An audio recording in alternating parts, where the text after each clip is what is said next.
To the news across the country, all is now set as Ekiti people elects governor tomorrow. Kogi Assembly impeaches Deputy Speaker. Fashion News focuses on hairstyles among the Yoruba setting. Catholic Church holds funeral mass for members killed in Owo. The emergence of Asiwaju Bola Ahmed Tinubu puts the state of Osun advantage position to enjoy more dividends of democracy through continuity of the All Progressives Congress-led administration in the state. Osun State Governor Mr. Adegboyega Otola gave the perspective in Awo and Ejigbo during the ongoing campaign rally for his re-election in the forthcoming gubernatorial election. Governor's Office correspondent Sonya Ononide has the reports.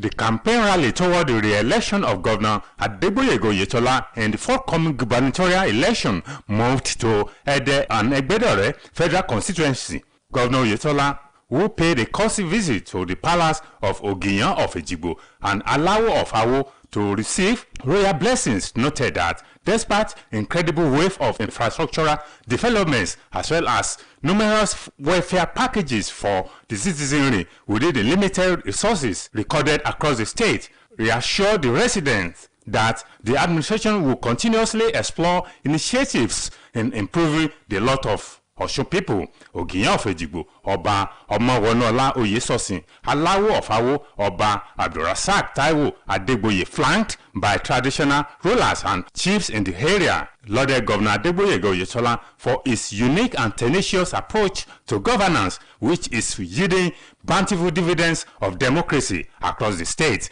Addressing the teeming crowd at Baptist Day Primary School, Awo and Ejigbo Market, of his vision for a greater and prosperous state of Osun, Governor Adegboyega Oyetola maintained that the emergence of Asiwaju Bola Ahmed Tinubu as the presidential flag bearer has further put the state of Osun at vantage position to enjoy more unprecedented developments with the All Progressive Congress-led administration if re-elected in the 16th July gubernatorial election. I think we've done very well. We've done their roads, we have neglected for 25-30 years. We have done the internal roads. We have rehabilitated the general hospital. Yes, it's natural for people to ask for more. We still try our best to give them more of the dividend of democracy, particularly the areas of infrastructure. We have a lot of infrastructure deficit, not only in our state, but all over the country. So we continue to ensure we rehabilitate as many roads as we can, particularly during the Senate, the grace of Almighty God. A theme equally enunciated by the state chairman of the All Progressive Congress, Prince Gboyega Famodun, the Director General of Oyetola's Campaign Council, Senator Ajibola Bashir, Ambassador Adejare Bello, former members of House of Representatives, Honorable Majid Alabi, Honorable Bade Falade, the chairman of Ejigbo Local Government Area, Honorable Gbolahan Ayegbayo, the chairman of Egbedore Local Government Area, Honorable Wole Fawande, as well as re-emphasizing the need for the sustenance of good governance as demonstrated by Governor Adegboyega Oyetola across the state. Ejigbo people are people that are ready to pay back the good deeds of Mr. Governor come July 16. And people are ready to exercise their civic rights by voting emas for Mr. Governor. The chance of the governor, I want to believe that everything is perfectly okay. By having Asiwaju as our presidential candidate, it is a plus for the party at the western region, in Osun State here, and in Nigeria in general. Dignitaries on ground that lent hands of solidarity, including the wife of the governor, Mrs. Kafayat Oyetola, the deputy governor, Mr. Benedict Alabi, former deputy governor, Mrs. Grace Titilaoye Ponle, the secretary to the state government, Prince Wole Oyebamiji, members of the State Executive Council, members of the State House of Assembly, as well as stewards and members of the All Progressive Congress from across the state. From the Governor's Office, Sanya Onoide reporting. All is now set for tomorrow's governorship election in Ekiti State. OSBC News reporter Adeyemi Abodere was in Ado-Ekiti report that the Independent National Electoral Commission (INEC) has signified its readiness to conduct a free, fair, transparent, and credible poll. His report.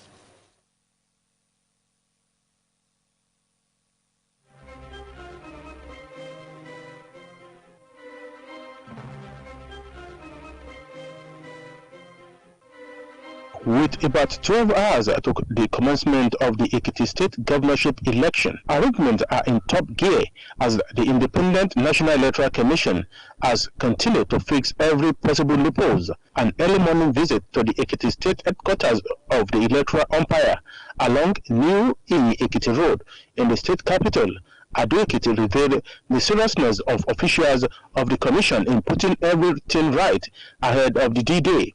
All ad hoc officials that will see to the smooth conduct of the eagerly awaited election were being transported to each of the 16 local government areas of the state when OSBC News called in the morning, while other necessary hands are being tidy up. Election observers from various organizations, including foreign observers, were also seen observing the distribution and allocation of human and material resources to various locations. Sensitive materials such as result sheets and ballot papers have been distributed to all the local government under the eagle eye of security operatives. Security situation in Ado-Ekiti, the state capital, and surrounding towns have improved as combined team of military, police, and civil defense personnel have been deployed to every necessary spot.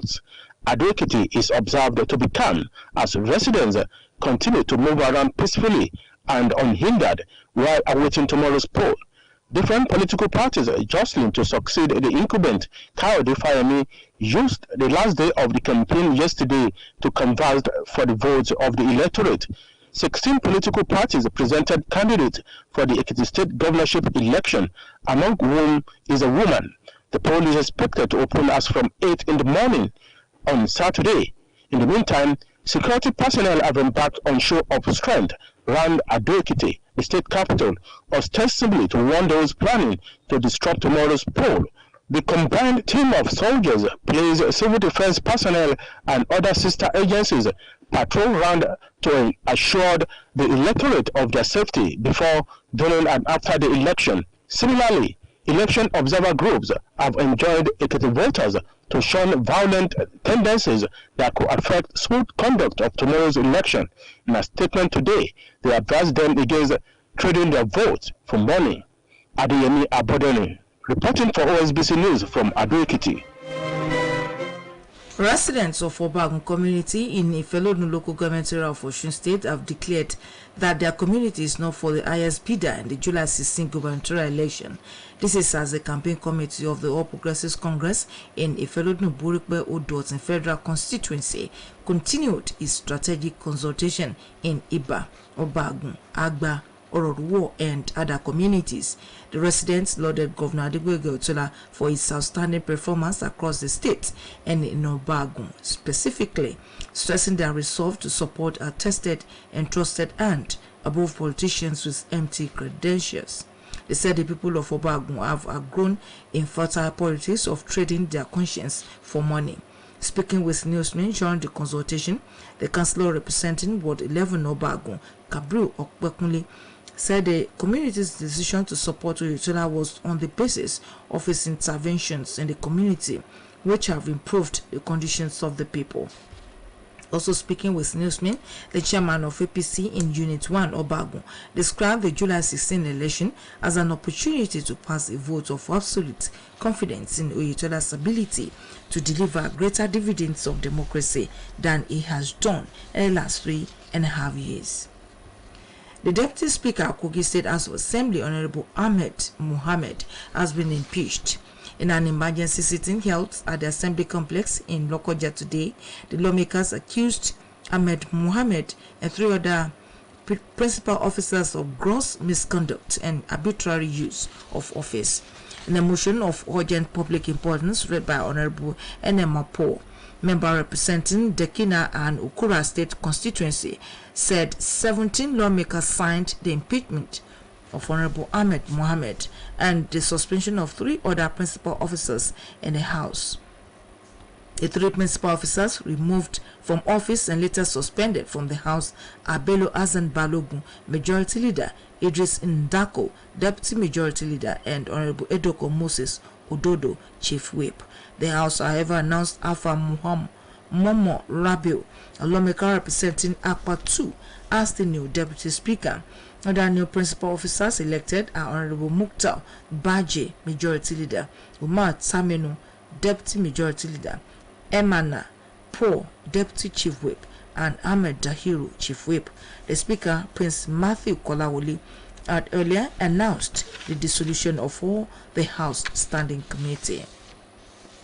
The Muslim Student Society of Nigeria has expressed satisfaction over the ruling of the Supreme Court on the hijab controversy in public schools in Lagos, warning against the harassment of students forthwith.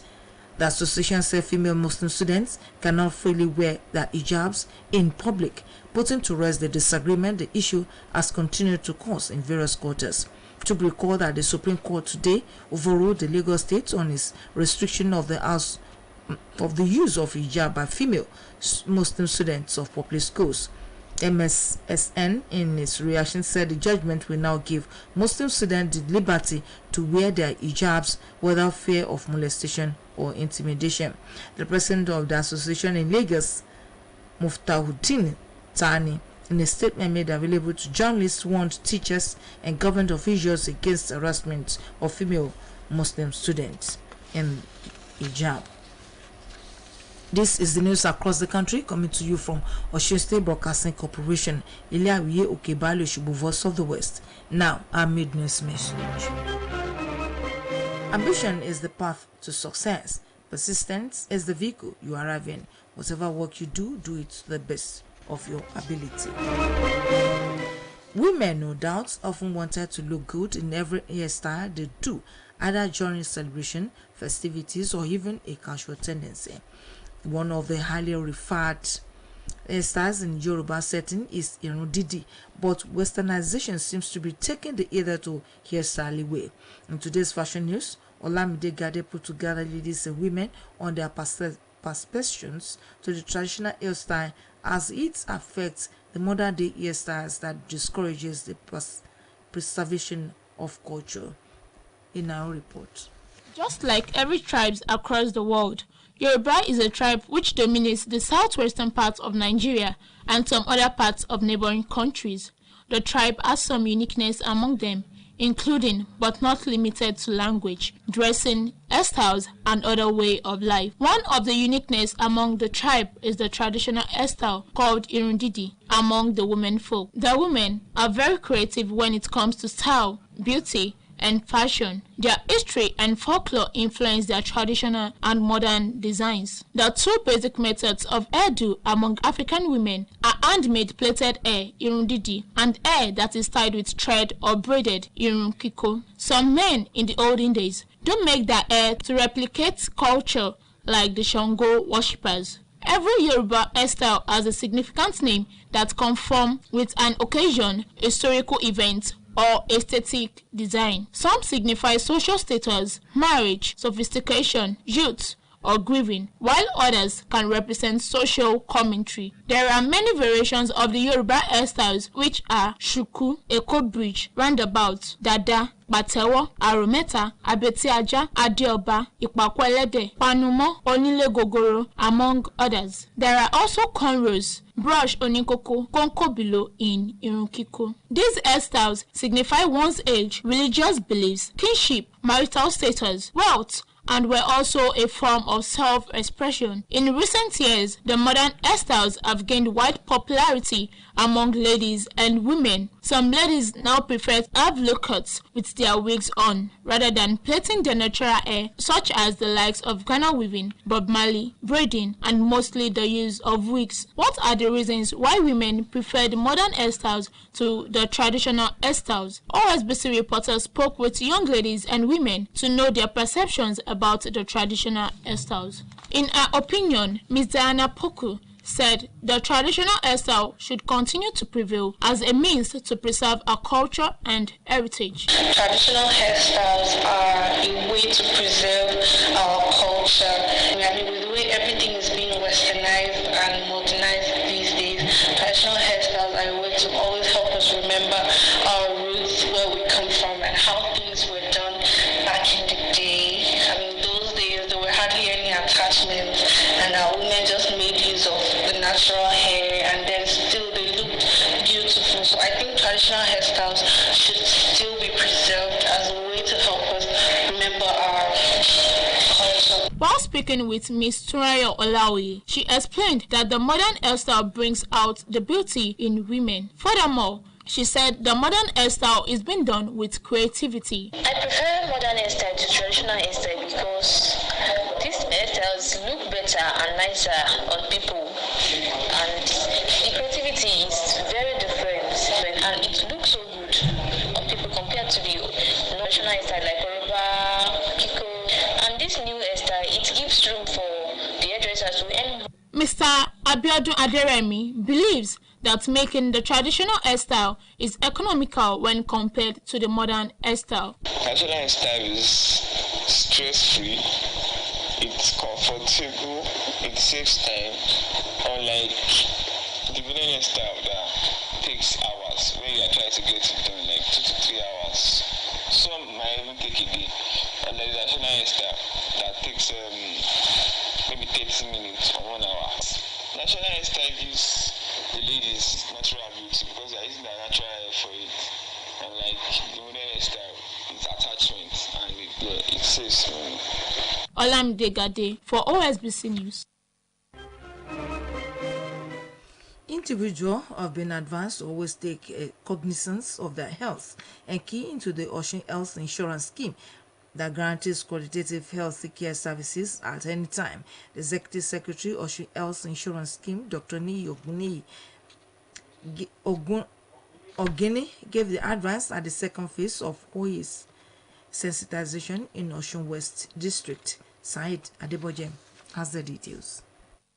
Established with the aim of ensuring quality health services at the least affordable prices, the Osun Health Insurance Scheme has not reneged on its promises as narrated by its beneficiaries. The scheme, therefore, was again reintroduced to the people of Osun West Senatorial District to serve as a yet another opportunity to key into the social health insurance policy. Speaking in the venue of the program, the Executive Secretary of Osun Health Insurance Scheme, Dr. Niyi Ogini, explained that the need to secure the health of an average resident of the state of Osun led to the establishment of the scheme. Dr. Ogini, who was represented by pharmacist Olasukami Sumanu, intimated those who attended the sensitization program on the need to key into the social health insurance scheme, which he said is loaded with numerous advantages. Noting that the scheme is non-religious, non-ethnic, and non-politically affiliated, Dr. Ogini said that the authorities of OIS have identified best health care providers in every community that make up Osun State, with a view to giving enrollees the best of services for money paid.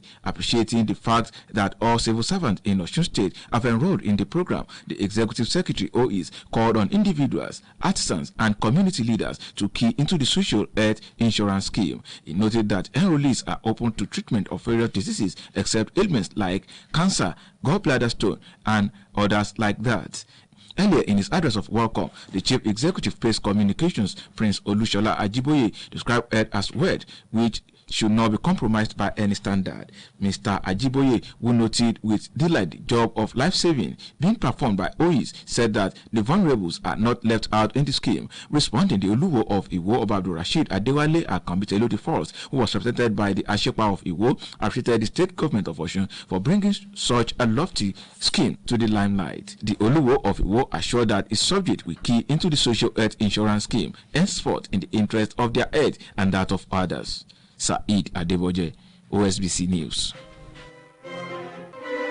The 2022 Hajj Passports Management Committee of National Hajj Commission of Nigeria, NACON, has been assured of necessary support by the Motorway for African non-Arab pilgrims in Makkah as the team begins operation in the Holy City. The head of City and Air Track Division of Motorway for African non-Arab pilgrims, Dr. Himad Kauhush, gave the assurance where the deputy coordinator in Makkah's office of the commission, Mr. Ali Dushuti, led the passport management team to his office, stressing that the company will facilitate the work of the team throughout the 2022 Hajj exercise. Mr. Shuti had earlier hinted that the team put in place by the leadership of the commission is on the study the working of the field officers who are shadowed with the responsibility of keeping pilgrims' passports. The NACON Deputy Coordinator in Makkah solicited the continuous collaboration with the Commission in all our activities, adding that the Commission will continue to tap from the experiences of the company in Hajj management. Also speaking, Mr. Tajuddin Akondi disclosed that it has enjoyed the cooperation of the Hadila establishment in Medina since the commencement of the operation, saying the objective is to bring succor to passport management during Hajj operations. 7 persons have been confirmed dead by the Kogi State Command of the Federal Road Safety Commission, while 5 persons sustained various degrees of injuries. 2 vehicles were said to have been involved in a head-on collision along the Lokoja-Abuja Expressway. The Kogi Sector Commander of FRSA, Stephen Dawolong, confirmed the incident to newsmen in Lokoja today. The birthday ceremony of Shehu Rashid Karamala holds tomorrow morning. Venue is Ile Shehu Olusan Street off Ira Road of Akwara State. The annual birthday ceremony will be graced by who is who in the society that cut across relations, friends, associates, and acquaintances of the celebrant from across the globe. It's a solemn day in Owondo State as the victims of the deadly attack on St. Francis Catholic Church are laid to rest in the town. This followed the funeral mass held today in honor of the victims whose remains had been deposited at the morgue of the St. Louis Catholic Hospital in Owo. After the funeral mass was completed, families of the victims took the remains of their loved ones for burial in that town. The state governor Oluwarotimi Akeredolu and a former governor of the state Olusegun Mimiko were among the dignitaries present at the mass. Some clergymen, including Bishop Jude Arogundade of Ondo Catholic Diocese and Bishop Matthew Kuka of the Catholic Diocese of Sokoto, were also in attendance. No fewer than 40 persons were killed in the attack, which has received wide condemnation across the country and beyond. Chief Francis Ikwola Olaniyan, the founder of Victory Group of Schools, Odeomu in Ayedade Local Government Area of Osun State, who died on Monday, 4th of April, has been described as a great icon and unique personality with tremendous impact on all facets of life in Odeomu land, whose exemplary life of deeds and actions was worthy of emulation. A release from the Lukweji community Odeomu and jointly endorsed by the community chairman, Chief Ismail Adeshiyan, Secretary Mr. Moshood Oloyede, Image Maker Mr. Muideen Lasisi, and the Baale High Chief Rufus Odewole, indicate that Chief Francis Ikwola Olaniyan was the Atulushi of Odeomu and the president of all honorary chiefs in Odeomu land. Speaking for that, the 4 community leaders of the Lukweji community stated that Chief Francis Olaniyan was equally the Baba Ijo of St. David's Church, Odeomu, and the patron of the Lukweji community, who, through its influence and enviable leadership qualities, the progress, development, and uplift of Odeomu land could not be overemphasized. The release adds that Christian Way Keep, a night of tribute in honor of Chief Ikwola Olaniyan, has been slated for this evening in his residence at Olaniyan Estate. Odeomu. The remains of Chief Francis Ekpola Olaniyan was born on Thursday, 3rd day of October 1929, and died at the age of 92, will be committed to the Mother Earth tomorrow at the St. David's Anglican Church, Odeomu, after the church service, while the reception follows immediately at Victory Motel, Odeomu. The statement urges all landlords, landladies, and entire residents of Ilupeju community, Odeomu, to make it a point of duty to attend the funeral rites with a view to giving their last respect to the community's grand patron, Chief Francis Ekpola Olaniyan, a seasoned community leader who had zero tolerance for corruption and embezzlement in all ramifications during his lifetime. The Super Falcons of Nigeria has maintained that 39th position in the latest women's ranking released by the Federation of International Football Association today. The Super Falcons also maintained the number 1 position in Africa. Cameroon is ranked 54th, South Africa 58th, Ghana 59th, and Cote d'Ivoire 64 are the top 5 teams on the continent. Super Falcons will look to successfully defend their title as the Women's African Cup of Nations in Morocco next month. Randy Wildrum's side are in Group C, along with South Africa, Burundi, and Botswana. Morocco will host the competition from July 2nd to July 23rd. Meanwhile, world champions, United States of America, remain in the first position. Sweden stays second, while France stays in the third position. Liverpool has secured a deal for 30-year-old forward Sadio Mane with Bayern Munich for £42.5 million. Sadio Mane is in his final year with Liverpool. Omotayo Adebodu has the details. Liverpool have agreed to sell Sadio Mane to Bayern Munich for a deal worth up £35.1 million. Bayern will pay an initial £27.5 million with a further £5 million based on appearances. The Bundesliga club will pay another £2.5 million based on individual and team achievements. The deal surpassed what Liverpool paid for Mane, £31 million plus £2.5 million in add-ons, with Southampton not getting any additional money. Mane has been core to the club's success over the past 6 seasons, so will depart with their blessing and gratitude. Liverpool has been conscious of needing to evolve without sentiment as a driving factor and have efficiently recalibrated their attack with the recruitment of Diego Jota, Luis Diaz, and Darwin Núñez. Meanwhile, Porto have confirmed the deal to sell midfielder Fabio Vieira to Arsenal for £34 million, including add-ons. The 22-year-old Portuguese is the Gunners' third summer arrival after goalkeeper Matt Turner and Brazilian forward Marquinhos. Arsenal will pay £30 million upfront plus £4 million in performance-related add-ons. Vieira won the Player of the Tournament award at last year's Under-21 Championship. Vieira will add further creative talent to Arsenal's rank, with the highly rated midfielder having laid up a league-high 14 assists in 2021-22 Primera La Liga campaign. He scored 6 league goals for Porto in 15 starts last season and has scored 13 goals in 21 appearances for Portugal under 21. In the meantime, the Egyptian Football Association has sacked Ehab Galal as coach after just 3 games in charge of the national team. Galal, who is 54 years, replaced Carlos Corcoran in April after the Pharaohs failed to qualify for the 2022 World Cup, but he was dismissed after a shock 2-0 defeat to Ethiopia in a 2023 African Cup of Nations qualifiers and a 4-1 friendly loss against South Korea. The Egyptian Football Association board member said they will look to appoint a foreign coach. Galal was appointed by Egypt after a season at Cairo-based Pyramid and previously managed several other clubs, including Samalek, El Masri, and Al Ahly. In his first match in charge in June, Egypt claimed a late 1-0 win over Guinea in the Nations Cup qualifiers, but the losses, both missed by the captain and Liverpool forward Mohamed Salah through injury, proved costly for Galal. Was the news across the country, edited by Nathaniel Oyegoke and delivered by Olushola Ebodo. For more information, can visit www.osbcng.org. Thanks for listening. Good evening.